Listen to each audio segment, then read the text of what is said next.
Banyak banget, gitu ya. Kepercayaan-kepercayaan sebelumnya yang disebut dengan pagan diteruskan oleh Kristen dan banyak sekali di dalam. Ini dari Bandung apa lagi tinggal di sini? Lagi tinggal di sini? Lagi di sini, lagi Di mana? ngekos. Di Cilandak. Cilandak, oh deket sini nggak jauh. Sejaman lah. Di apa? Tempat apa yang di Cilandak? Di semacam Mes? aku ngekos. Oh, kos. Ngekos di sana terus ya bolak-balik ke tempat belajarnya gitu. Oke, ada tempat belajar. Belajar apa? Bahasa Jepang. Bahasa Jepangnya. Berapa lama? Sebulan doang sih. Oh, sebulan. Habis ini besok balik ke Bandung. Oh gitu. Jadi mumpung di sini nyempetin dulu. Siap. Keren. Udah tau? Udah siap? 2006, berarti 20 tahun ya? 19. Baru lulus SMA bulan berarti? besok. 2024 lulusnya. 24 lulus loh, berarti kamu lulus SMA umur berapa? 18? 18. 18? 18 nih. Oh, berarti anak pintar berarti. Enggak.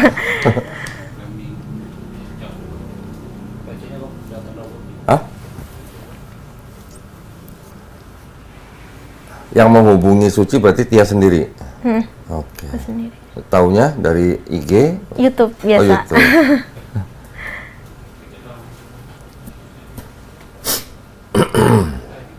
Diminum dong. Iya, iya. Ya. Oke, jadi Tias datang ke sini menghubungi Suci setelah nonton YouTube. Oke. Awalnya taunya dari ini podcastnya Kodensu. Oh, dari yang Densu. Oh, dari yang situ. sama Coki Pardede itu. Iya. Oke. Nonton full itu. Iya, nonton. Oh, 51 menit ya kalau nggak salah ya. Segituan. Aslinya tau nggak berapa? Berapa? 1,5 jam. Oh ya? Wah, lama banget. Jadi banyak yang dipotong. Oh, oke. Terus setelah nonton video itu, kenapa kok tiba-tiba ngubungin Suci? Enggak sih, itu belum. Akhirnya kan penasaran sama YouTube-nya Kodondi. Akhirnya nonton sebulan 2 bulan baru. Oke, sebulan 2 bulan. Sekarang Tias agamanya apa? Katolik. Oh, Katolik. Orang tua semua Katolik. Ibu Islam, Loh, adikku Islam, terus bapak itu Katolik.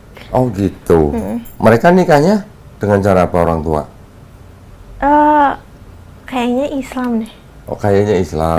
Kalau lihat dari album fotonya ya.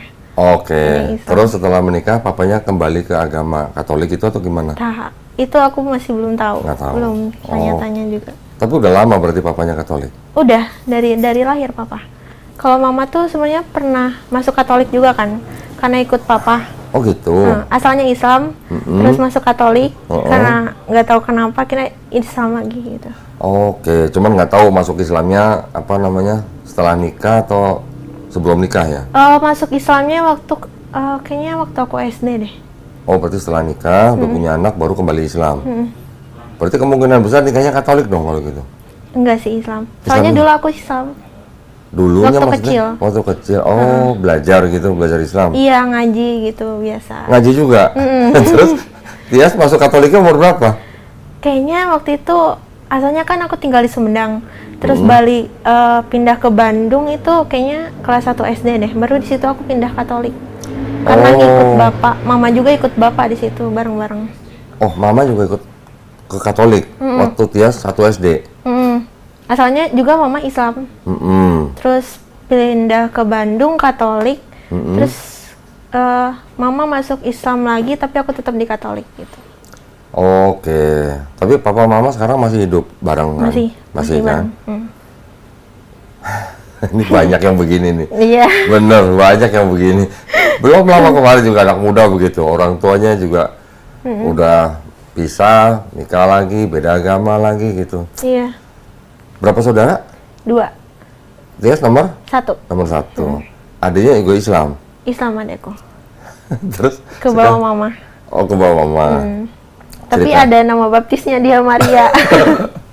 Tias nama lengkapnya siapa? Tias siapa? Tias Aprilia. Aprilia. Nggak ada nama baptis. Ada Katarina tapi nggak dimasukin ke akte. Oh, oke. Baptisnya umur berapa? Lupa. Kelas 4 ya kayaknya. Kelas 4 atau 5. Oh, berarti dari kecil sampai sekarang Tias Katolik. Rajin ke gereja. Bolong-bolong. Oh, belum. Udah seminggu sekali masih bolong-bolong lagi. Iya. Udah seminggu sekali bolong-bolong. Nanti kalau tertarik Iya. ke Islamnya kenapa? Sebenarnya lebih ke dari awal baptis tuh nggak pernah paham sama konsep ketuhanannya. Oh, yang Trinitas. Oke. Nggak pernah bisa paham. Jadi kalau berdoa, Ngomongnya tetap Tuhan Yesus. Tuhan Yesus. Mintanya tetap ke Tuhan Yesus. Loh kan akhirnya nanti di kalimat belakangnya kan ada dalam nama Yesus. Iya. Jadi minta ke Tuhan Yesus dalam nama Yesus gitu. Iya. Itu dia karena nggak paham juga. Kan harusnya mintanya ke Bapa dong. Iya. Iya sih harusnya. Oke. Terus ada yang mau ditanyain atau Apa ya? mungkin Mungkin itu sih tentang sebenarnya Tuhannya tuh beneran ada 3 apa gimana? enggak dong. Kalau orang Katolik mengatakan Tuhannya satu, Esa. Tapi, nah selalu ada tapinya. Tapi bisa bermanifestasi dalam 3 pribadi. 3 pribadi ini ada Bapa, ada Yesus, ada Roh Kudus. Jadi orang Katolik menyebutnya ini ada Allah Bapa, Allah Putra, Allah Roh Kudus. Mereka tetap bilang Tuhannya satu, Esa. Tapi dalam 3 pribadi gitu. Bisa paham apa enggak? Enggak. Enggak paham, ya sudah.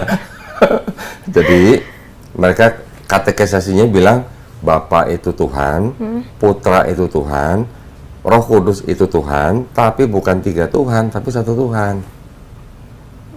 Pusing? Bapa itu Maha Kuasa, Putra Maha Kuasa, Roh Kudus Maha Kuasa. Tapi bukan 3 Maha Kuasa, tapi 1 Maha Kuasa. Mau minum botrek ada di sini. Tapi yang bikin bingung tuh, aku pernah baca kan di Alkitab, kayak Tuhan lagi doa di Taman Getsemani itu mau disalibkan. Katanya dia Maha Kuasa, tapi kenapa minta lagi gitu? Kalau kata Romo atau kata pastor, karena Yesus sedang berada atau menjadi manusia. Dalam kemanusiaannya dia berdoa kepada Bapa. Berarti maksudnya bukan Tuhan. Tapi di abad kelima, kalangan Kristen menetapkan bahwa Yesus punya duinatur atau sifat ganda. Sifat gandanya itu apa? Sepenuhnya manusia, sepenuhnya Tuhan. Jadi pada waktu dia jadi manusia, ya dia punya daging, punya tubuh, yaitu manusia. Tapi di dalamnya ada sifat keilahiannya. Ini kenapa jadi saya ngajarin nih? Memang itulah akidah atau teologinya Kristen, ya. Makanya banyak celah atau banyak banyak bolong-bolongnya yang bisa dikritik gitu. Nah, kalau dibilang sepenuhnya manusia, sepenuhnya Tuhan, pada saat Yesus jadi manusia, dia kemanusiaannya ya tidak maha kuasa, tapi keilahiannya maha kuasa. Jadi boleh dikatakan kalau dengan bahasa sekarang, ya sedang menyamar gitulah. Menyamar dan pura-pura gitu. Pura-pura contohnya apa? Ketika Yesus ditanya, kapan hari kiamat itu? Yesus di dalam Bible mengatakan tentang hari itu tidak ada yang tahu. Hanya Bapa saja yang tahu. Anak pun tidak, malaikat pun di surga tidak. Nah, kata pendeta atau kata Romo, kemanusiaannya memang nggak tahu, tapi keilahiannya tahu gitu. Ilahian itu maksudnya jiwa. Keilahian itu ya berarti katanya roh yang ada di dalam Yesus. Harusnya sama-sama tahu. Harusnya tahu kan? Iya, kalau rohnya tahu, berarti kan harusnya tubuhnya tahu. Cuman kalau dia bilang anak pun tidak tahu, berarti pertanyaannya lagi sandiwara atau gimana kan gitu. Nah, satu itu, Yesusnya di Taman Getsemani sebelum ditangkap dia berdoa kepada Bapa, ya kan? Ketika Yesusnya dicobai oleh iblis, dibawa ke gunung tinggi, Yesus diperlihatkan seluruh kerajaan dunia. Kalau Yesus mau nyembah iblis, kerajaan semua itu mau dikasih ke Yesus. Tapi kan Yesus bilang, "Enyahlah kau iblis, engkau harus menyembah Tuhan Allahmu saja. Kepada Dia sajalah kamu harus berbakti." Ini yang ada ya, ayatnya begitu ya tulisannya. Kalau begitu, apakah menggambarkan Dia itu bagian dari Trinitas? Kan tidak. Karena Yesus menyuruh iblis untuk menyembah Tuhan Bapa gitu. Sedangkan dalam peristiwa itu, apakah iblis nggak tahu kalau Yesus itu Tuhan? Harusnya kalau konsepnya gitu tahu. Kalau tahu kok kurang ajar amat gitu iblis berarti mencobai penciptanya gitu. Iya enggak? Iya. Nah, kalau tahu kok berani-beraninya iblis mencobai Tuhannya gitu. Kan lucu. Tapi kalau kita konsepnya kita ganti Yesus sebagai nabi, dicobain sama iblis, itu wajar sekali. Iya, wajar. Wajar sekali. Ayub juga dicobain kan? Iya, semua nabi kan. Semua nabi ya Kayak gitu. rata-rata dicobain, artinya ada ujiannya. Tapi kalau Yesus dijadikan Tuhan, make sense nggak iblis mencobai Tuhannya? Enggak. Kan gitu, ya kan?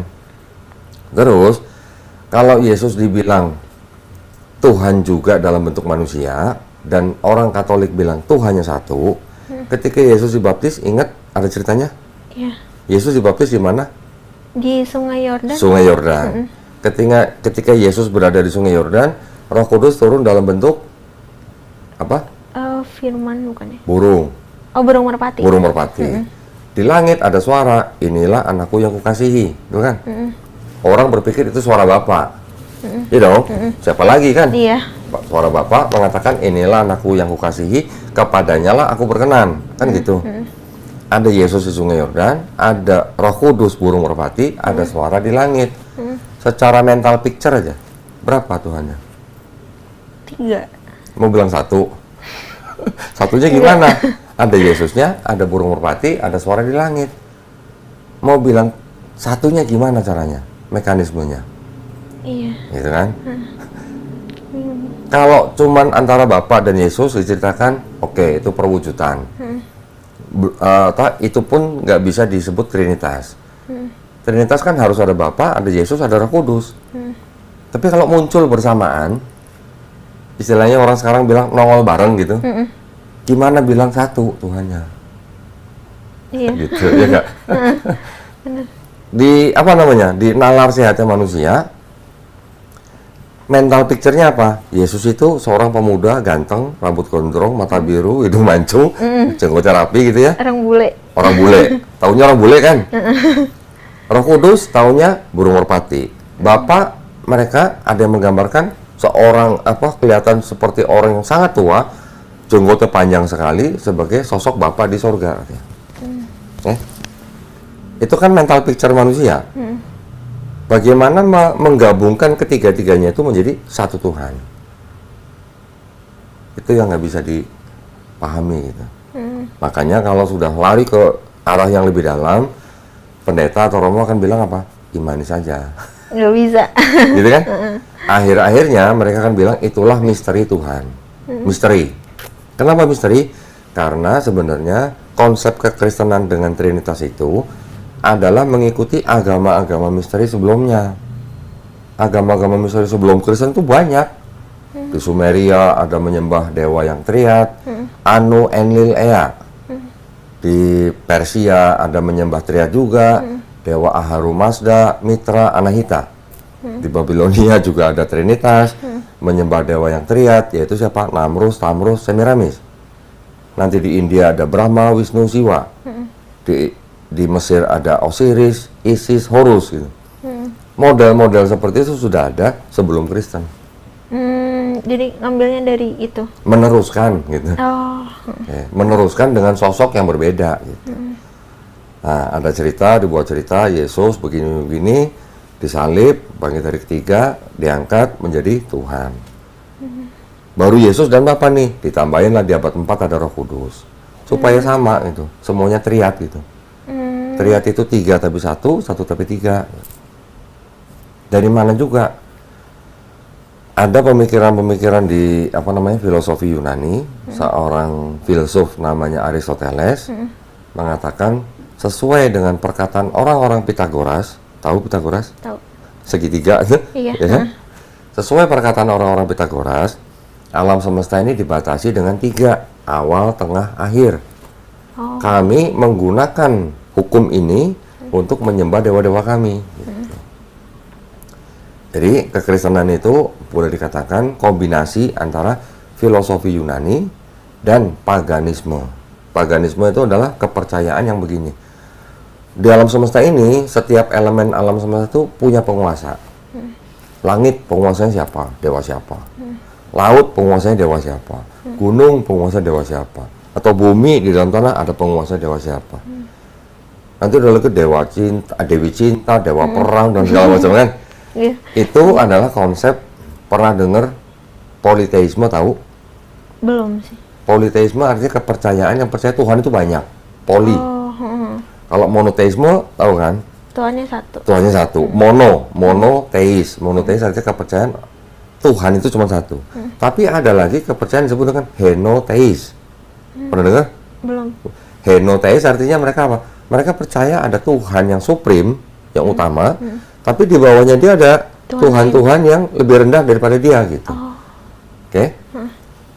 Selain itu ada lagi kepercayaan yang di Yunani bahwa dewa atau Tuhan yang supreme ini dia bisa punya anak dari Tuhan yang lain, bisa punya anak dari manusia. Ya, dewa Zeus misalnya, Iya. punya anak dari perempuan manusia bernama Perseus, punya anak dari perempuan lain Hercules, anaknya 100. Banyak. Konsepnya itu juga diambil. Yesus juga anak Papa, tapi anaknya dalam arti zaman dulu mungkin orang berpikir anaknya artinya dalam arti literal.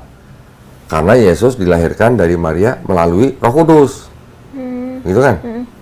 Zaman sekarang orang kalau dibilang Yesus anak biologis bukan, karena mereka bilang itu arti kiasan, dia adalah Tuhan itu sendiri yang turun jadi manusia.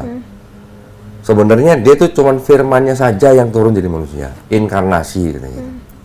Jadi ini udah kombinasi nih, ada filosofi Yunani, ada paganisme, nanti ada lagi Platonisme, campur-campur.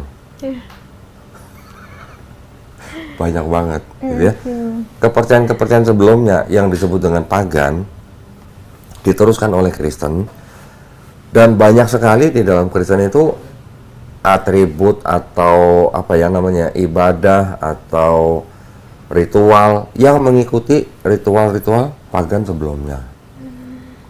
Nah, kalau begitu kira-kira Kristen ini kebetulan pagan atau memang pagan gitu? Karena banyak yang kesamaan gitu, ya.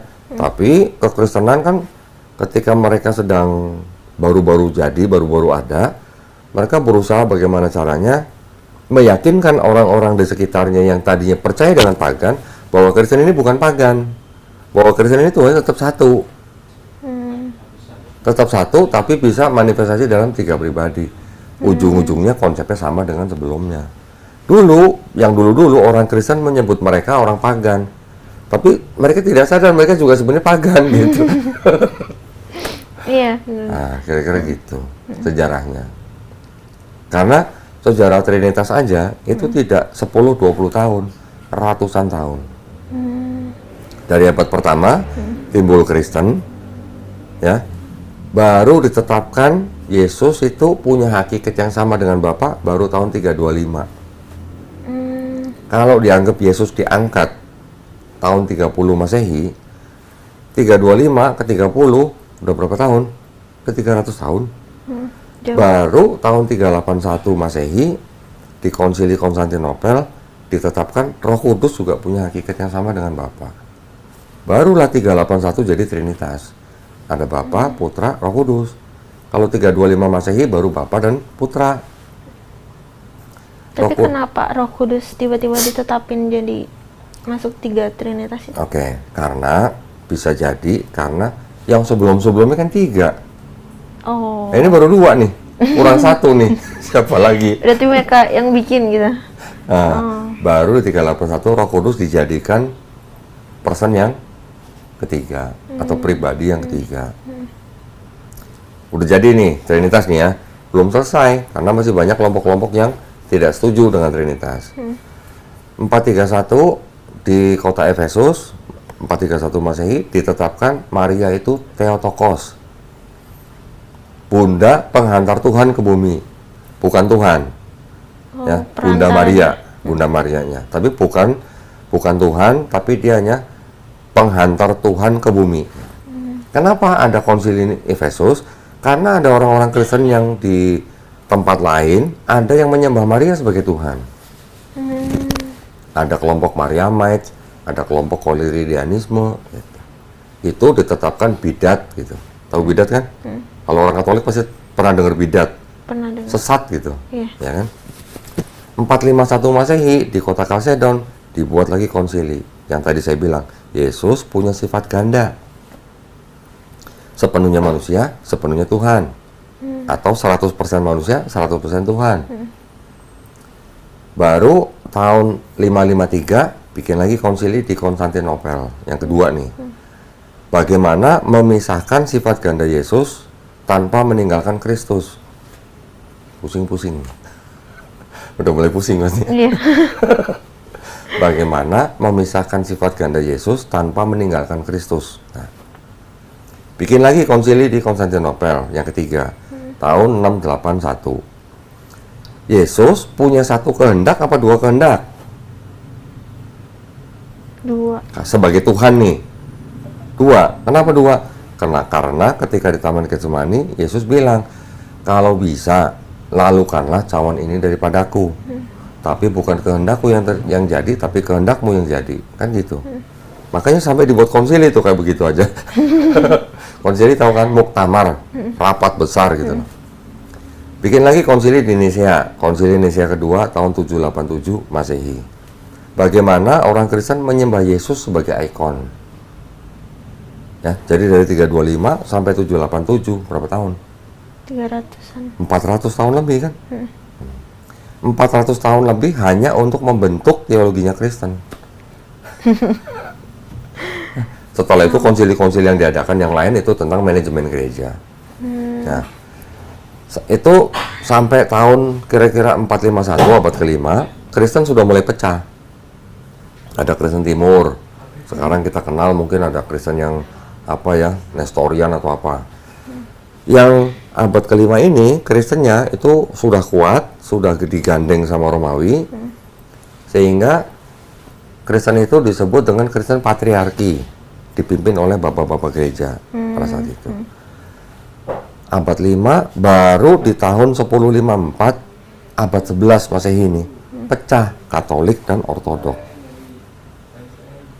Masalah manajemen gereja, pemimpin gerejanya, dan kedua ada satu teologi yang beda tipis sebenarnya. Ortodok bilang Roh Kudus itu berasal dari Bapa saja. Katolik bilang Roh Kudus itu berasal dari Bapa dan Anak. Cuman begitu aja. Jadi bisa. Pecah Katolik dan Ortodok. Kalau Ortodok mengikuti liturgi Timur, kalau yang Katolik mengikuti liturgi Latin atau Barat. Tahun 1516 orang petinggi Katolik protes ke gerejanya. Petinggi ini namanya Martin Luther. Membuat tesis, ada 95 item yang diprotes ke Katolik. Oh ini nggak benar, ini nggak benar, ini nggak benar gitu. Timbul Kristen Protestan. Abad 16 tuh berarti itu. Setelah Protestan, di bawahnya Protestan nanti ada kelompok Lutheran yang mengikuti pemikiran Martin Luther. Ada lagi Anglikan yang dibentuk oleh Raja Inggris Henry ke-8. Ada lagi Calvinis, ada lagi Metodis, ada lagi Baptis, macam-macam sampai nanti di bawahnya ada Advent, ada Karismatik, ada Pentakosta dan sebagainya. Total sekarang denominasi total semua katanya kurang lebih 60.000. Oh, banyak banget. Barulah, belum 200.000. Udah segitu banyak. Itu hanya karena perbedaan pandangan cara memandang atau menilai sifat daripada Tuhan atau Roh Kudus atau Putra. Beda dikit-dikit timbul aliran baru. Beda dikit-dikit timbul aliran baru. Mau nanya yang waktu Yesus disalib. Itu tuh beneran Yesusnya disalib apa gimana? Kalau menurut pandangan Katolik ya benar, menurut aku pandangan dengar Katolik. Ya, aku beberapa cerita itu katanya waktu dulu Raja Namrud itu pernah disalib juga, nggak sih? Terus? Ya, terus katanya emang ya cerita itu dibuat terus diambil dari ceritanya Raja Namrud gitu. Nggak cuma Namrud doang, ada Horus di Mesir, ada Krishna di India. Banyak. Ceritanya sama, diteruskan di Kristen gitu. Tapi tokohnya berbeda. Tokohnya jadi bukan benar, belum tentu terjadi benar. Bisa jadi peristiwa penyalipan itu benar, peristiwa penyalipannya. Tetapi yang benar-benar disalib apakah Yesus atau bukan? Nah, itu yang berbeda perspektif. Katolik mengatakan itu yang disalib Yesus. Islam kita di Quran mengatakan bahwa yang disalib itu bukan Nabi Isa, orang yang disurupakan gitu. Orang Islam, lain jadi. orang lain. Nanti di Islam ada tafsirnya. Ada yang mengatakan tafsir itu yang disalib adalah Yudas Iskariot. Ada lagi tafsir yang lain mengatakan bahwa itu adalah murid Nabi Isa yang paling setia. Gitu. Tapi kalau di Islam kita mengimaninya Nabi Isa alaihissalam tidak dibunuh dan tidak disalib. Di Quran surat An-Nisa ayat 157. Kalau di Katolik, Matius, Markus, Lukas, Yohanes, semua ceritanya Yesus disalib, mati, bangkit hari ketiga. Gitu. Beda cerita nih jadinya nih, beda iman gitu. Tapi sebagai orang Katolik, taunya kan dosa Tias sudah ditebus dengan mati Yesus di atas kayu salib kan? Iya. Ya. Kalau gitu yang nyalib Yesus berjasa nggak buat Tias? Harusnya iya. Harusnya iya. Harusnya iya kan? Kalau nggak disalib kan nggak ditebus dosanya. Iya. Iya kan? Tapi yang menyalib Yesus ada tentara Romawi, ada gubernur Pilatus, ada imam Yahudi, ada Yudas. Yudas dibisikin sama iblis. Rentetannya gitu. Sampai disalib, oke, yang nyalib tentara, tapi tentara ini disuruh sama Pilatus. Pilatus dituntut sama imam Yahudi karena dianggap Yesus menghujat Allah katanya. Imam Yahudi bisa nangkep Yesus karena diserahkan oleh murid yang berkhianat, Yudas Iskariot. Yudas Iskariot sebelum menyerahkan Yesus ke imam Yahudi dibisikin sama iblis. Ini semua ada ayatnya di dalam Bible. Mau baca? Boleh. Berarti belum pernah baca nih, Yudas dibisikin iblis nih. Belum, baru dengar. Belum ya?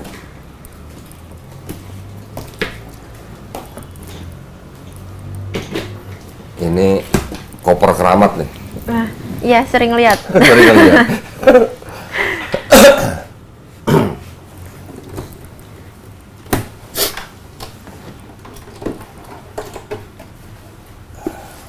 Katolik kan? Ya. Ini kitab Katolik. Ya kan? Arnoldus ND itu Katolik. Itu yang mana duplikatnya? Hah? Arnold itu. Arnoldus ND itu nama percetakannya. Oh. Ya.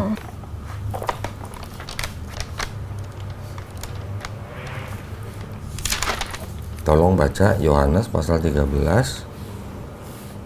ayat ke mana dua? Ayat kedua nih. Mereka sedang makan bersama dan iblis telah membisikkan rencana dalam hati Yudas Iskariot, anak Simon, untuk mengkhianati dia. Siapa yang bisikin Yudas? Oh, iblisnya. Iblis.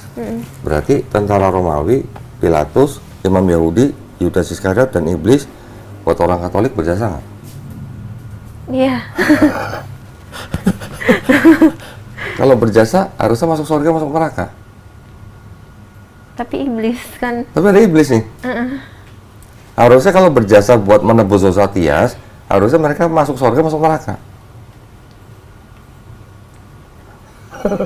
Salah sih dua-duanya. Mau masuk surga ada iblis, Iya. mau masuk neraka tapi berjasa, kan gitu. Nah, jadi kalau begitu make sense nggak? Dengan cerita seperti ini dibuat konsep Yesus mati di atas kayu salib untuk menebus dosa Tias. Enggak sih. Ya, jadi itu adalah bukti bahwa konsep itu datangnya belakangan. Ya, konsep bahwa Yesus mati di atas kayu salib untuk menebus dosa manusia itu konsep-konsep belakangan. Gitu. Siapa yang menciptakan konsep itu? Tahu? Enggak. Paulus. Paulus yang menciptakan konsep itu. Ya. Pertama, Paulus membuat konsep baru, yaitu ada dosa waris. Pernah dengar? Pernah dengar Dosa tapi waris? belum paham. Ya, artinya setiap manusia itu sudah berdosa dan upah dosa itu maut gitu. Roma pasal 5 ayat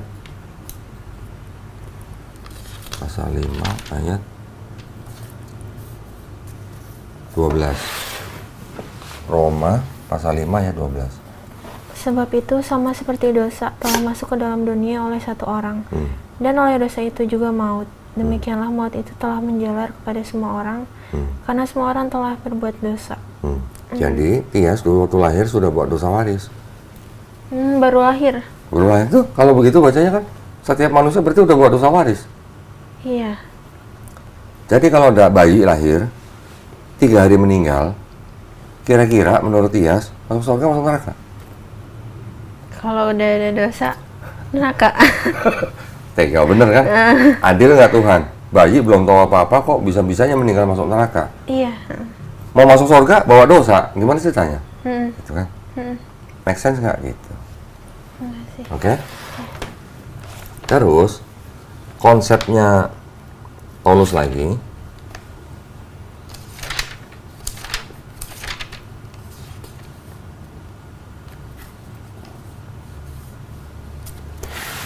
Satu Timotius pasal 2 ayat nih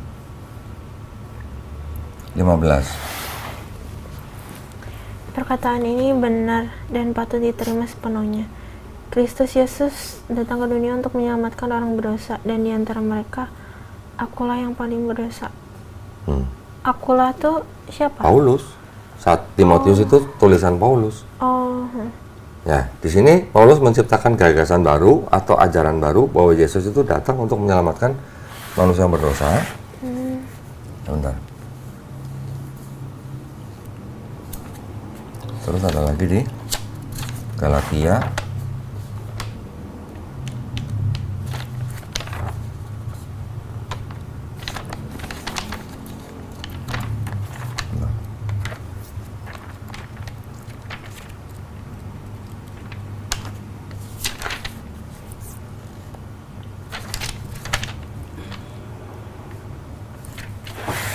Galatia 3 ayat 13. Kristus telah menebus kita dari kutuk hukum Taurat dengan jalan menjadi kutuk karena kita. Sebab ada tertulis, terkutuklah orang yang digantung pada kayu salib. Jadi ajarannya Paulus, Yesus yang disalib itu sudah menanggung kutuk manusia. Dosanya. Manusia dianggap sudah mendapat kutuk hukum Taurat. Hukum Taurat sama Paulus dianggap kutuk. Dianggap Paulus bahwa orang tidak bisa hidup, tidak bisa mengikuti Taurat. Karena dianggap sangat berat gitu. Jadi manusia tidak perlu hidup di bawah hukum Taurat. Nah, Yesus ketika diceritakan masih hidup, dia bilang, jangan kamu menyangka aku datang untuk membatalkan hukum Taurat. Aku datang bukan untuk membatalkan hukum Taurat, tapi untuk menggenapinya. Kita baca. Matius pasal 5 ayat 17-18 nih. Matius 5, 17-18. Janganlah kamu menyangka bahwa aku datang untuk meniadakan hukum Taurat atau kitab para nabi. Aku datang bukan untuk meniadakannya, melainkan untuk menggenapinya. Karena aku berkata kepadamu, sesungguhnya selama belum lenyap langit dan bumi ini, satu iota atau satu titik pun tidak akan ditiadakan dari hukum Taurat sebelum semuanya terjadi. Oke, kalau baca ayat yang 18, menurut Tias, berarti menurut Yesus, hukum Taurat itu lenyapnya kapan? Sebelum semuanya terjadi.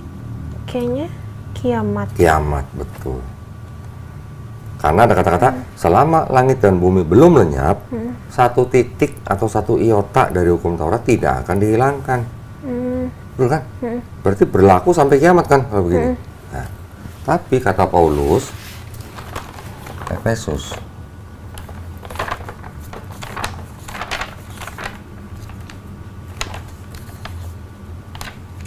pasal 2, cari ayat 15 nih, 15.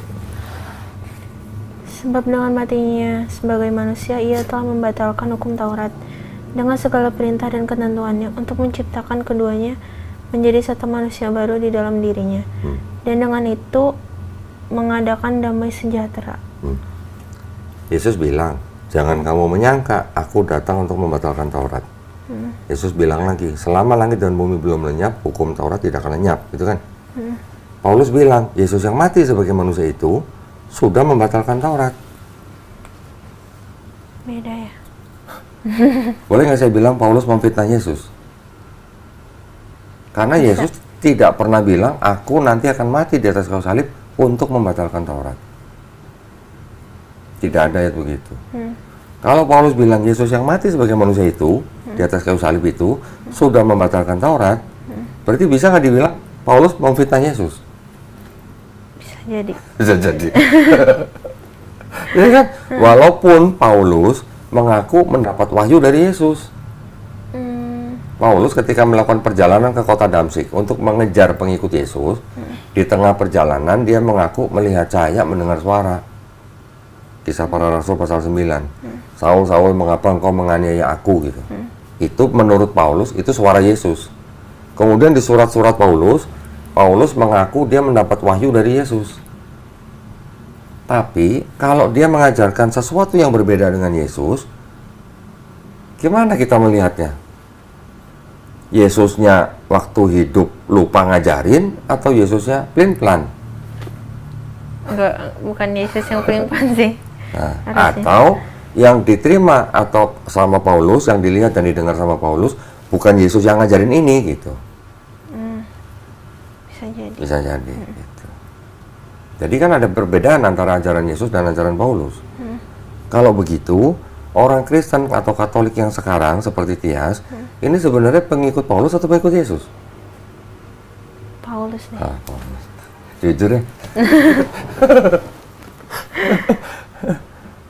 Iya, kalau ajarannya beda gitu, artinya kita nyembah Paulus apa? Bukan, Paulus tidak minta disembah, tapi Paulus mengatakan bahwa Yesus itu adalah Tuhan yang mengambil rupa manusia.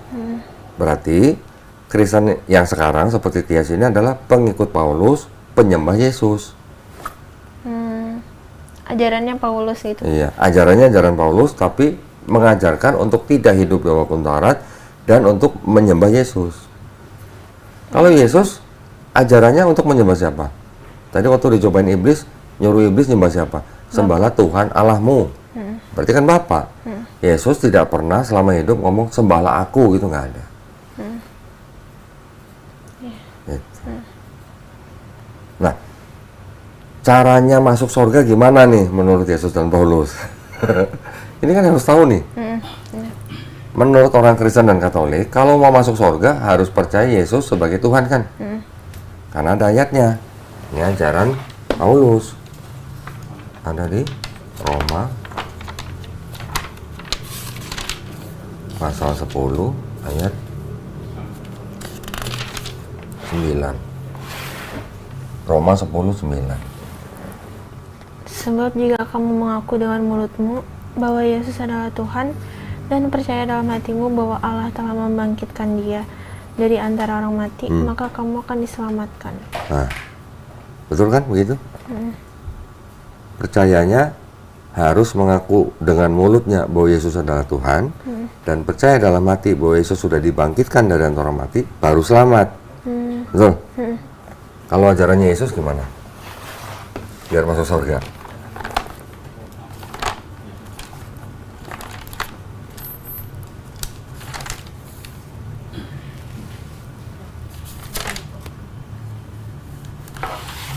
Matius 18 ayat 3.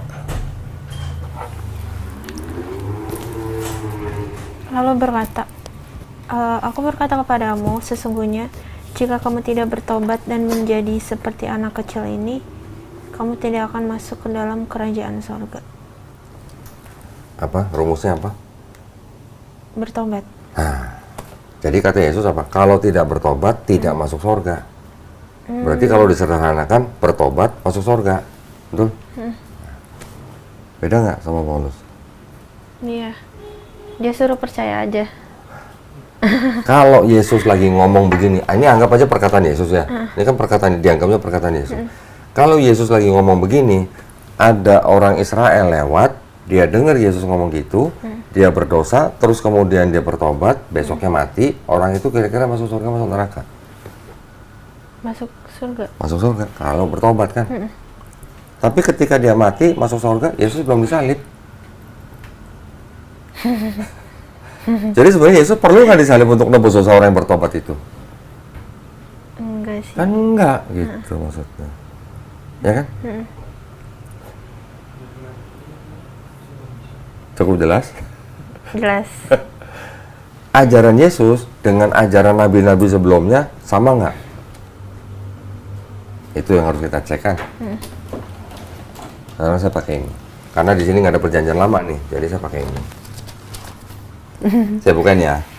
Kita uji ajaran Yesus dengan nabi-nabi sebelumnya sama atau tidak. Oke. Ini untuk keselamatan dulu ya. Ulangan 24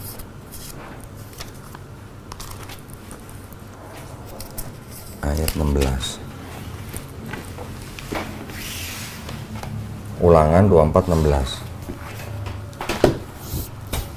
Janganlah ayah dihukum mati karena anaknya. Janganlah juga anak dihukum mati karena ayahnya. Setiap orang harus dihukum mati karena dosanya sendiri. Artinya tidak ada orang menanggung kesalahan orang lain kan? Nah, diteruskan lagi dengan begini.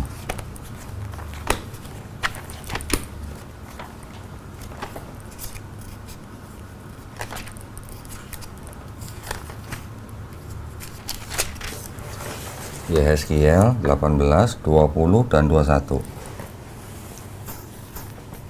Orang yang berbuat dosa itu harus mati. Anak tidak akan turut menanggung kesalahan ayahnya, dan ayah tidak akan turut menanggung kesalahan anaknya.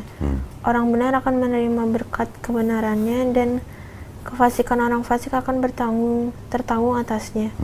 Tetapi jikalau orang fasik bertobat dari segala dosa yang dilakukan, dan berpegang pada segala ketetapanku, serta melakukan keadilan dan kebenaran, ia pasti hidup, ia tidak akan mati. Orang fasik tahu nggak sebentar? Orang yang berdosa. Orang yang berdosa dan terus menerus, itu disebut fasik. Orang fasik yang bertobat, itu aja hidup. Hidup arti apa? Masuk surga dong. Orang fasik yang bertobat dan melakukan ketetapan Allah, dia aja hidup pasti. Ya kan? Ayat ke-32-nya. 32. Sebab aku tidak berkenan kepada kematian seseorang yang harus ditanggungnya. Demikianlah firman Tuhan Allah. Oleh sebab itu bertobatlah supaya kamu hidup. Berarti kalau baca begitu, ada nggak konsep orang mati menanggung dosa orang lain? Enggak. Enggak. Udah ya? Udah. Imamat 18 ayat 21. Janganlah kau serahkan seseorang dari anak-anakmu untuk dipersembahkan kepada Molok, supaya Molok jangan dewa. engkau melanggar kekudusan nama Allahmu. Akulah Tuhan. Terus Yeremia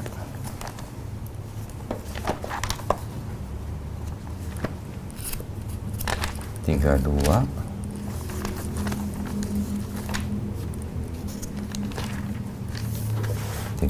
ayat 35. Yeremia 32 35. Nah, 35. Nih. Nah. Mereka mendirikan bukit-bukit pengorbanan untuk Baal di lembah Ben Hinnom, untuk mempersembahkan anak-anak lelaki dan anak-anak perempuan mereka kepada Molok sebagai korban dalam api, sekalipun aku tidak pernah memerintahkannya kepada mereka, dan sekalipun hal itu tidak pernah timbul dalam hatiku, yakni hal melakukan kekejian ini, sehingga Yehuda tergelincir ke dalam dosa.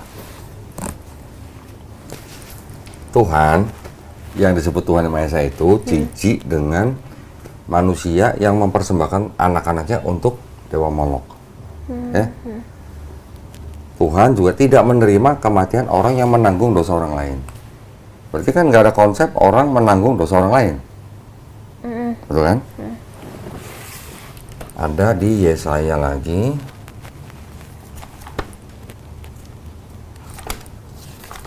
Jadi judulnya kalau mau masuk surga cukup, ini judulnya apa? Bertobat lebih baik dari mempersembahkan korban. Yesaya pasal 1, 16 sampai 18. Basuhlah, bersihkanlah dirimu, jauhkanlah perbuatan-perbuatanmu yang jahat dari depan mataku. Berhentilah berbuat jahat, belajarlah berbuat baik, usahakanlah keadilan, kendalikanlah orang kejam, belalah hak anak yatim, perjuangkanlah perkara janda-janda. Marilah, baiklah kita berperkara. Firman Tuhan, sekalipun dosamu merah seperti kirmizi, akan menjadi putih seperti salju, sekalipun berwarna merah seperti kain kesumba, akan menjadi putih seperti bulu domba. Katanya firman Tuhan ya, sekalipun dosamu merah seperti kirmizi atau merah seperti kain kesumba, bisa putih seperti salju atau putih seperti bulu domba. Artinya dosa sebesar apapun bisa diampuni nggak? Bisa. Dengan dibilang putih seperti salju atau bulu domba kan berarti kan diampuni. Kalau ada ayat begini, menurut Tias, perlu nggak ada orang yang harus mati menebus dosa manusia dengan cara mati di atas kayu salib? Enggak sih. Enggak sih. Kalau begitu berarti konsep keselamatannya nabi-nabi yang sebelum Yesus sama nggak dengan Yesus? Sama. Sama. Yesus bilang kalau nggak bertobat nggak masuk surga. Nabi-nabi bilang lebih terinci lagi, orang fasik yang bertobat aja bisa dimasukin surga, hidup, gitu kan tadi kan? Orang anak tidak menanggung kesalahan ayahnya, ayah tidak menanggung kesalahan anaknya. Ya, Paulus, kalau mulutmu nggak ngaku Yesus sebagai Tuhan, nggak selamat. Betul? Berarti ada Paulus, Yesus, dan nabi-nabi sebelumnya. Paulus dan Yesus dan nabi-nabi sebelumnya berbeda. Sedangkan menurut Tias, hukum Taurat itu diturunkan kan pada zaman Nabi Musa. Yang menurunkan siapa? Tuhan kan? Tuhan yang Maha Esa kan? Iya. Nah, Paulus yang bilang Yesus yang membatalkan Taurat tuh dapat wewenang dari siapa membatalkan Taurat? You know? Sedangkan Yesus aja bilang Taurat itu hilang kalau langit dan bumi hilang. Kiamat. Kiamat. Gitu kira-kira. Tapi itu artinya yang perjanjian baru itu ayat-ayatnya kayak buatan manusia itu, bukan? Kalau boleh dikatakan semua buatan manusia. Kalau orang Kristen dan Katolik mengatakan itu memang buatan manusia tapi terinspirasi oleh Roh Kudus gitu. Kalau terinspirasi oleh Roh Kudus, apakah Roh Kudus yang menginspirasi Yesus dan yang menginspirasi Paulus berbeda inspirasinya? Iya. Karena ajarannya beda. Kalau Yesus mengatakan di Matius pasal 15 ayat 24, Yesus diutus untuk siapa? 15 ayat 24. Nih. Jawab Yesus, aku diutus kepada domba-domba yang hilang dari umat Israel. Nah, Yesus diutus hanya untuk domba-domba yang hilang dari umat Israel. Tias bangsa Israel bukan? Bukan. Berarti Yesus diutus untuk Tias bukan? Bukan. Ngaku. Jujur berarti. Iya, logikanya kan begitu. Jadi memang ada nabi-nabi yang diutus untuk bangsa tertentu gitu.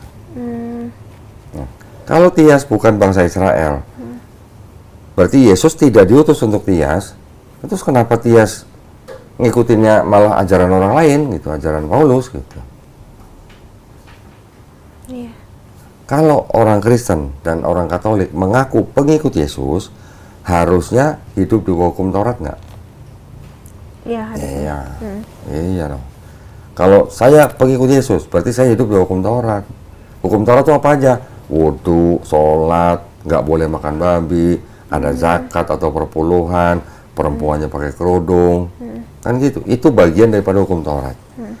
Jangan membunuh, jangan mencuri, jangan mengingini istri orang. Itu bagian dari hukum Taurat.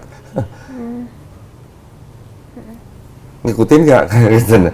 Yang diikuti Kristen oke, tidak membunuh, tidak mencuri, tidak menginginkan istri orang, oke, itunya oke. Tapi kan kata Paulus hukum Taurat itu sudah batal. Kenapa Kristennya ada yang diikutin, ada yang tidak gitu? Katolik boleh makan babi? Boleh. Boleh. Ikut hukum apa itu? Hukum Taurat atau hukum Paulus? Paulus. Paulus. Kalau ikut hukum Taurat ya haram jelas. Gitu. Tapi Paulus bilang semua makanan halal asal diberkati dengan nama Yesus. Jelas kan? Jelas. Perpuluhan masuk hukum Taurat. Paulus bilang hukum Taurat udah batal. Berarti perpuluhan batal dong harusnya dong. Iya, harusnya. Kenapa masih ada gereja yang menarik perpuluhan? Saya tanya begitu sama pendeta, kata pendeta, kalau nggak narik nggak ada duit dong. Iya, nggak gajian. Nggak gajian dong. Ya tapi maksudnya berarti kan ada yang dipilih-pilih kalau begitu. Kalau benar mengaku pengikut Yesus, ya hidup di bawah hukum Taurat. Karena Yesus diutus hanya untuk bangsa Israel dan dia tidak membatalkan hukum Taurat. Masalah orang Kristen atau orang di luar bangsa Israel ini, dia tidak apa namanya, bukan bangsa Israel, makanya Yesus tidak diutus untuk mereka. Tapi kalau mau ngaku-ngaku pengikut Yesus, ya standarnya harus ikut hukum Taurat. Iya, harusnya. Gitu. Betul nggak? Ini konsep keselamatannya. Sekarang konsep ketuhanannya. Gitu. Kalau konsep ketuhanannya antara Paulus dan Yesus, walaupun kelihatannya sama, tapi ada perbedaan. Tetap ada perbedaan. Jadi menurut Paulus, Yesus ini adalah Tuhan yang mengambil rupa manusia, dan Yesus itu adalah pengantara yang esa. Tapi menurut Paulus, Allah atau Theos ini esa. Theosnya esa, tapi ada Yesus juga yang sebagai kurios juga esa gitu. Ya. Yesus ditanya, hukum apa yang terutama? Yesus ngomongnya begini. Markus 12 ayat 29.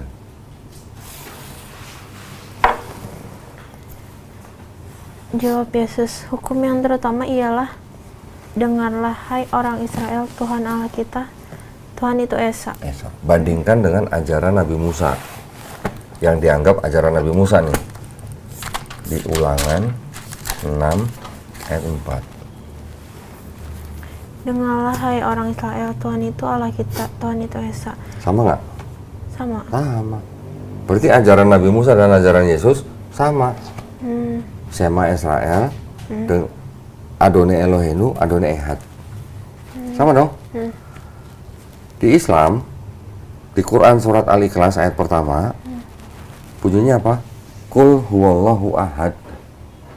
Katakanlah Nabi Muhammad kepada umatmu ya, Allah itu Maha Esa. Sama nggak? Muhammad, Yesus, Musa? Sama. Sama. Di Quran surat Ali Imran ayat 132 sampai 136 dikatakan, dan taatlah kepada Allah dan Rasulnya supaya kamu diberi rahmat, dan bersegeralah mencari ampunan dari Tuhanmu. Mencari ampunan itu apa? Bertobat. Dan dapatkan surga yang luasnya seluas langit dan bumi, yang disiapkan untuk orang yang bertakwa, yaitu orang-orang yang berinfak di waktu yang lapang dan di waktu yang sempit, dan bisa menahan marahnya, dan bisa mengampuni kesalahan orang lain. Ajaran di dalam Quran, kalau mau dapat surga yang luasnya seluas langit dan bumi, bersegeralah mencari ampunan Tuhanmu. Artinya bertobat. Yesus bilang, lu nggak tobat nggak masuk surga. Nabi-nabi lain sebelum Yesus, orang fasik yang bertobat masuk surga. Semua orang oke, bisa berbuat dosa, oke, kecuali nabi-nabi ya, kalau dalam Islam kita percaya gitu ya. Semua orang bisa berbuat dosa, oke, setuju. Tapi ada hadis nih, sabda Nabi Muhammad SAW nih, sebaik-baiknya orang yang berbuat dosa itu adalah orang yang bertobat.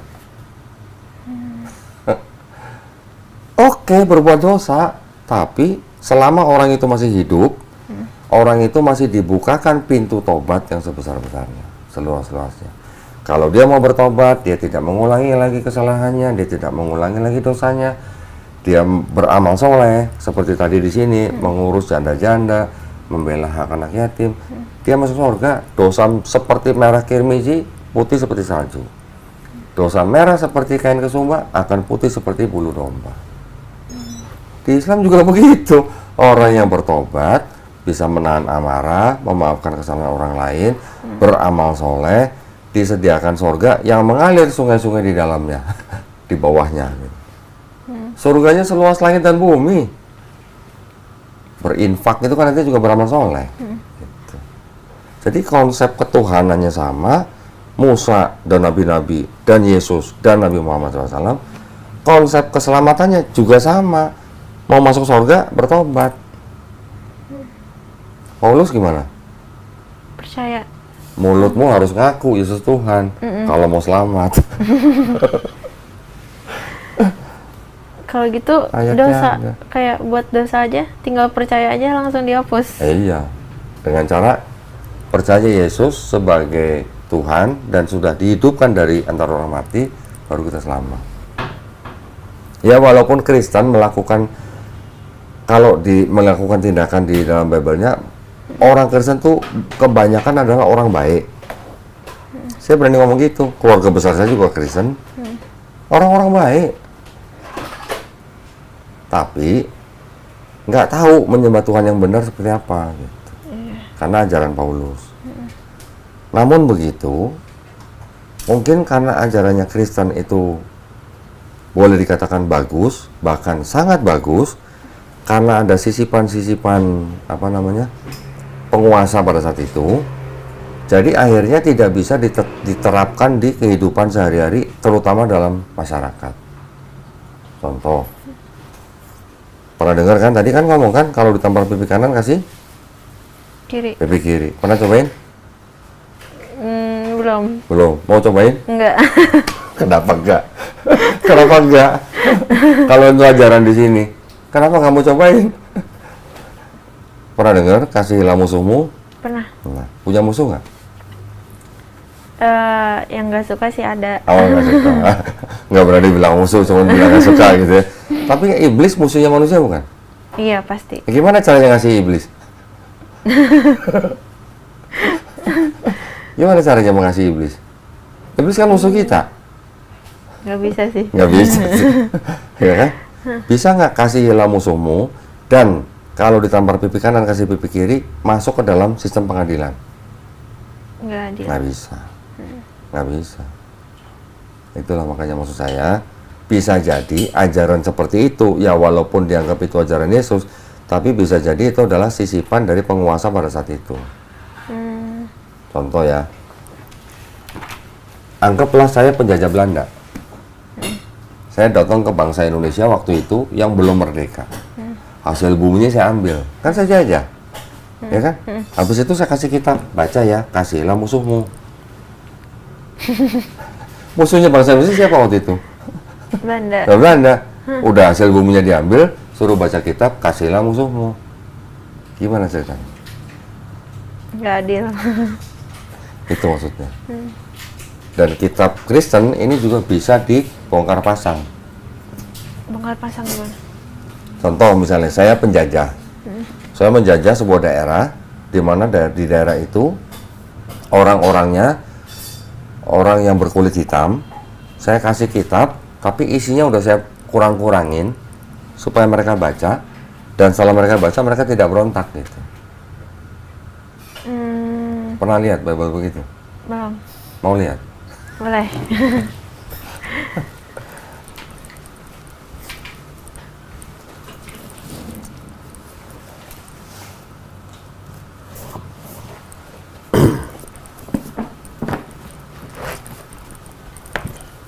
Judulnya apa nih? The Negro Bible. Negro. Afrika. Bukan. Bukan Afrika. Diterbitkan tahun 1807 untuk orang-orang kulit hitam, budak berkulit hitam di Amerika Latin, jajahan Inggris. Jadi kalau Kejadian ada 50 pasal, tinggal 14 pasal. Keluaran 40 pasal, tinggal 2 pasal. Imamat 27 pasal, habis 0. Nggak ada. Larangan makan babinya di sini nih, dibuang. Berarti boleh makan babi nggak? Boleh. Boleh, karena larangan makan babinya di sini dihilangkan. Oke, lihat banyak yang nol. Dihilangin. Mazmur, nih nol. Terus banyak yang nol. Nih bahkan perjanjian baru pun banyak yang nol. Jadi Bible ini dibikin pada waktu itu untuk budak-budak kulit hitam di mana? Di Amerika Latin. Pernah lihat ini? Ya, kok Kok? Kok kenapa? Kok familiar gitu dengan Iya. warnanya gitu? warnanya?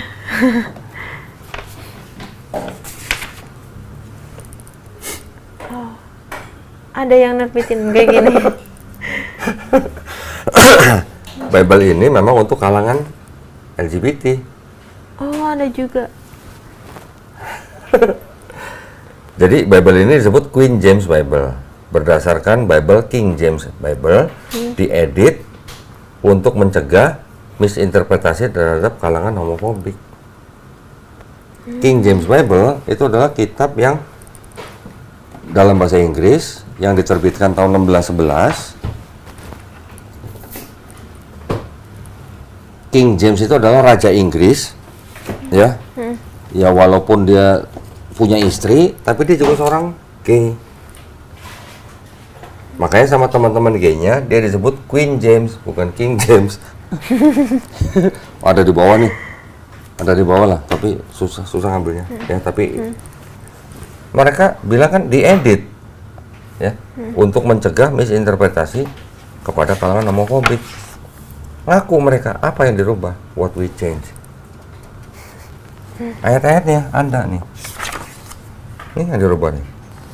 Ini dirubah. Ini dirubah. Jadi sesuai karangan mereka. Iya.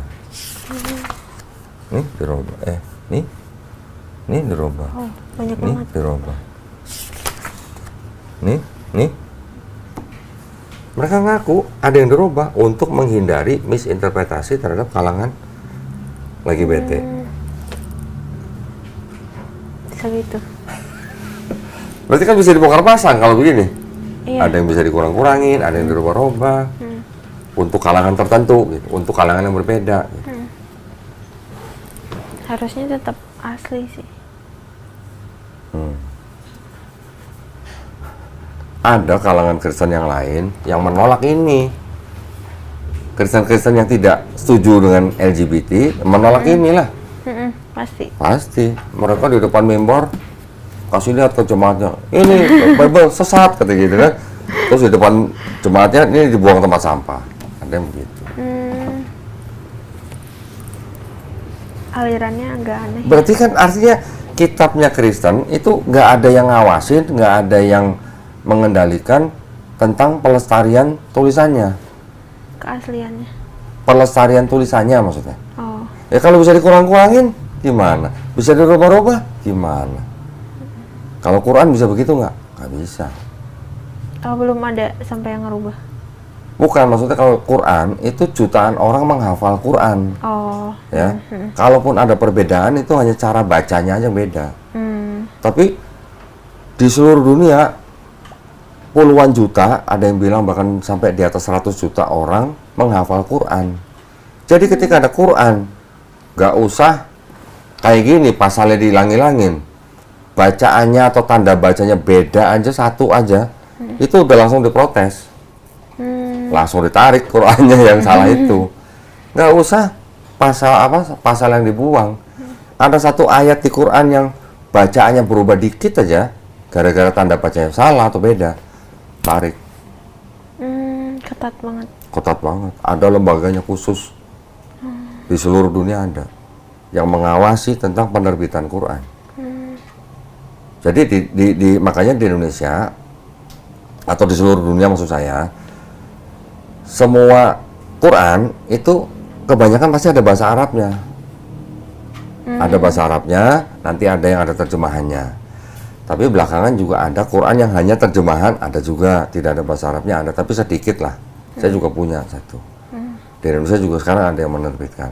Tujuannya memang untuk orang yang bukan Islam, yang belum bisa baca bahasa Arab. Tapi kalau untuk orang-orang yang sudah di dalam kalangan Islam sendiri, mereka dikasih Quran yang cuma terjemahan nggak mau, pasti minta yang ada bahasa Arabnya juga. Karena memang buat orang Islam membaca firman Allah itu merupakan kebaikan. Ya. Otaknya orang Islam itu otak bisnis, tapi bisnisnya bisnis pahala gitu. Ya. Entah buat diri sendiri, entah dia dapat dari orang lain. Orang Islam yang sudah bisa baca Quran, ngajarin orang baca Quran, nggak usah dibayar. Tenang aja, nanti ketika orang itu baca Quran, karena dia udah bisa diajarin sama saya, setiap kali orang itu baca Quran, saya dapat pahala, amal jariah. Semua orang Islam, hampir rata-rata semua otaknya begitu, otak pahala, otak bisnis pahala gitu. Itu dilestarikannya begitu. Nah, tapi kalau begini gimana, Tete? Nggak ada yang ngatur. Nggak ada. Paling kalau mengatur, ada satu organisasi, dia mengatur untuk penyebaran Bible terbitan dari organisasi ini aja. Tapi ada orang lain membuat Bible yang lain dari organisasi lain, yang ini nggak bisa nuntut yang ini. Beda gitu. Beda. Nah, ini buktinya bisa begini. Iya.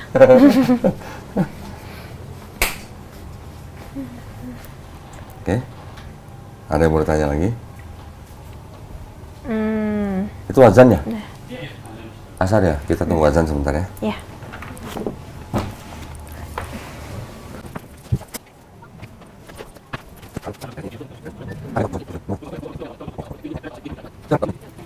Oke.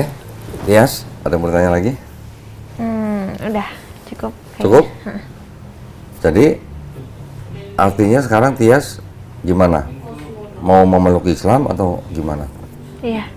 Alhamdulillah. Sebenarnya udah dari lama sih, cuman Oh gitu. masih agak ragu gitu. Ada keraguan apa waktu itu?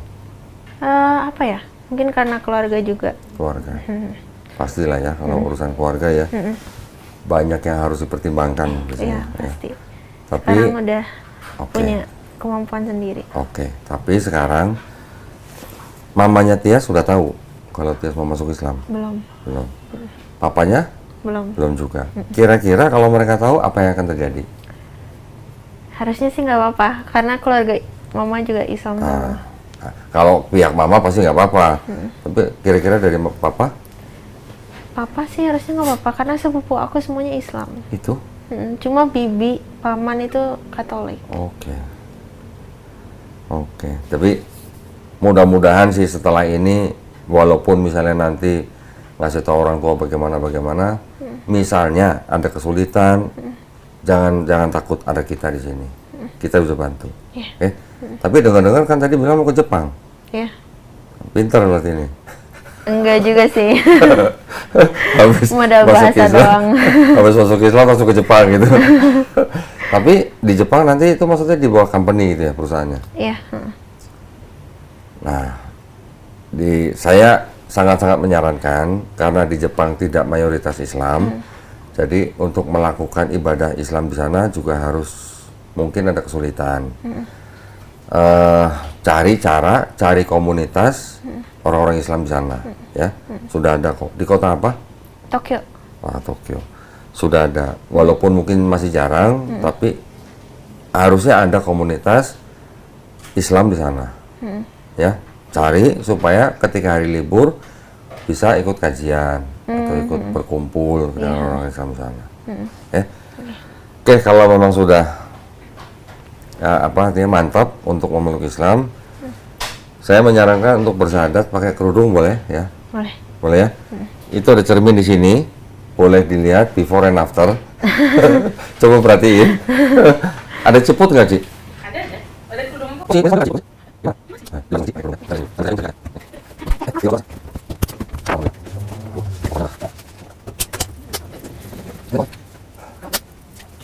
Coba dilihat before and after gimana. Udah pernah belum pakai kerudung? Di rumah kadang suka. Oh, di rumah nyobain. Oke. Alhamdulillah.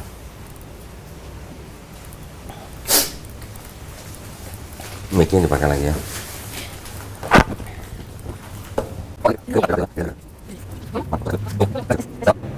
Oke, Alhamdulillah, saya buka dulu ya. Assalamualaikum warahmatullahi wabarakatuh. Alhamdulillahirabbil alamin wassalatu wassalamu ala Rasulillah. Alhamdulillah ya, pada hari ini saudari adik Tiaska Aprilia berdiskusi dengan saya tadi ya. Dan alhamdulillah Tias menyatakan keinginannya untuk memeluk agama Islam. Betul ya? Nah, ini sertifikatnya kita sudah siapkan. Tolong dicek apa yang tercetak di sini sudah sesuai dengan KTP atau belum. Ada KTP bawa? Bawa. Tolong dicek, terutama nicknya. Jangan sampai beda satu angka aja. Atau satu huruf ya.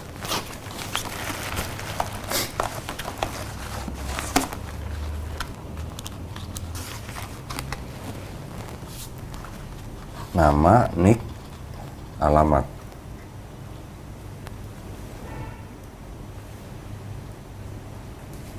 Ya, udah Betul sesuai. ya? Oke. Nanti sebelum membacakan ini, seperti biasa, saya ada beberapa pertanyaan. Ya, yang pertama, apakah Tias ini mau memeluk agama Islam ini atas kemauan sendiri atau ada paksaan dari orang lain? Atas kemauan sendiri. Alhamdulillah. Yang kedua, kan tadi cerita orang tua, mamanya Islam, papanya Katolik. Ya. Tadi sudah saya tanya juga, kira-kira kalau mereka tahu Tias masuk Islam, kira-kira bagaimana? Sepertinya tidak ada masalah besar gitu kan.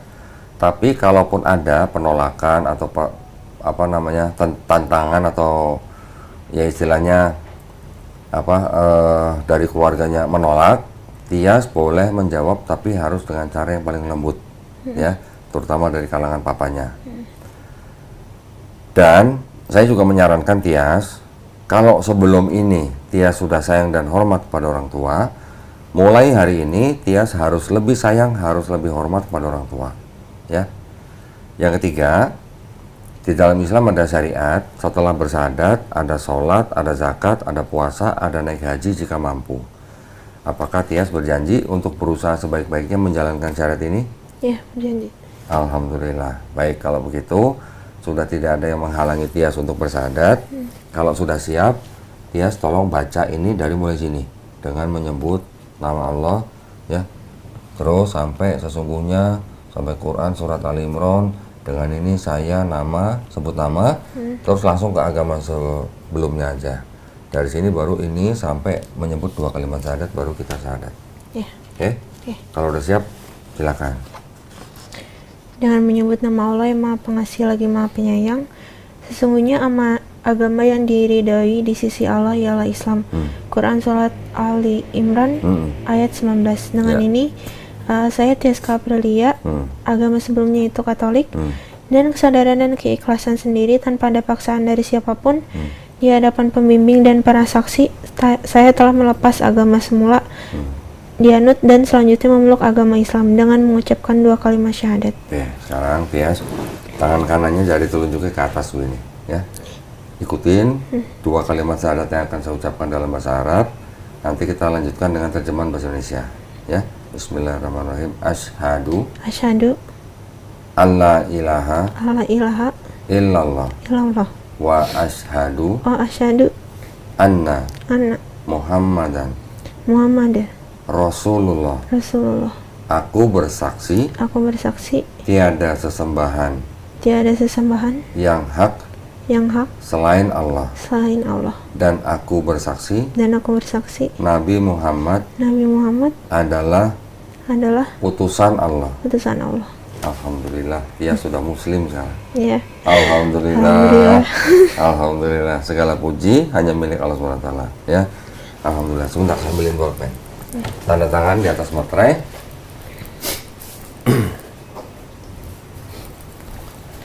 Terus tulis nama di bawah materai. Ya.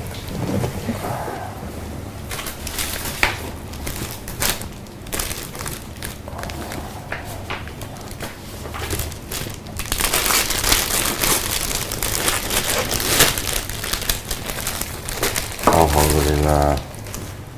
Nah, ini ada beberapa yang ingin saya berikan ke Tias. Ini harus dibawa ke Jepang nih. Ya? Iya. Karena nanti belajar di sana kan? Iya. Yang pertama ini ada buku tuntunan sholat. Ini harus dibaca semua. Ya, nanti di sini ada bacaan niat, bagaimana cara wudhu, bagaimana cara sampai sholat. Nanti sambil baca ini ada sajadah contekan. Ya, untuk praktek sholatnya pakai sajadah ini ada bacaan sholat di sini. Oh. Oke, jadi kalau belum hafal bacaan sholatnya boleh nyontek di sini. Oke. Ini saya kasih nanti untuk praktek sholat, tapi jangan lupa nanti pulang mandi seperti biasa ya, tapi diawali dengan niat. Ya, niatnya saya berniat mandi besar untuk menghilangkan hadas besar lillahi ta'ala. Nanti kalau udah bisa cari dalam bahasa Arabnya di Google banyak, atau di sini juga pasti ada. Oke. Yang kedua ini ada buku Juz Amma. Ini adalah ayat-ayat Quran yang termasuk di dalam Juz Amma. Ini ada buku Iqra. Nah, buku Iqra ini harusnya ada yang ngajarin. Ya. Nanti di Jepang cari orang yang bisa ngajarin Iqra. Iya. Ya, ini bukunya udah saya kasih. Iya. Nanti kalau udah lulus buku Iqra ini, insya Allah bisa baca Quran yang ada bahasa Arabnya. Ya, ini persembahan Quran dari Al-Majid nih. Ya, saya kasih juga. Nanti tolong dipelajari bagaimana adab seorang Muslim memegang mushaf Quran. Ya, kalau kita pegang Quran untuk membaca, kita dalam keadaan berwudu dan tempatkan mushaf Quran di tempat yang paling baik. Jangan sembarang taruh ya. Oke, ini juga ada sejumlah uang. Ini yang disebut dengan uang zakat. Jadi uang zakat di dalam Islam itu peruntukannya adalah untuk 8 kelompok atau 8 asnaf. Salah satu asnafnya adalah orang yang baru masuk Islam seperti Tias. Jadi nggak boleh ditolak, ya, harus diterima. Tenang aja, nggak usah dilihat jumlahnya, nggak sampai 2 miliar. Ya. Yang ini yang lain ada perangkat sholat yang lain, ada mukena, ada kerudung ya. Suci mana sih? Ini apa, kerudung sama mukena ya? Iya. Baju baju lebarannya nggak ada? Belum ada. Kenapa nggak dikasih sekalian baju Ramadan? Baju lebaran. Ya, ini saya masukin. Iya. Ini sertifikatnya tolong di scan atau di fotokopi dulu.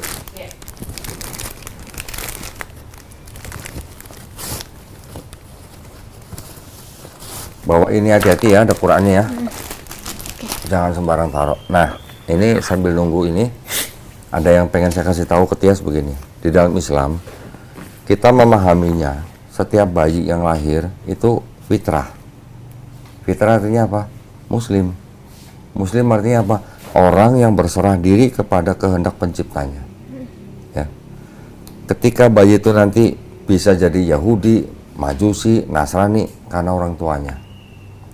Tapi ketika orang itu nanti mendengar Islam, menerima Islam, bahkan sampai dia masuk Islam, seperti Tias hari ini, orang itu sebenarnya tidak pindah agama.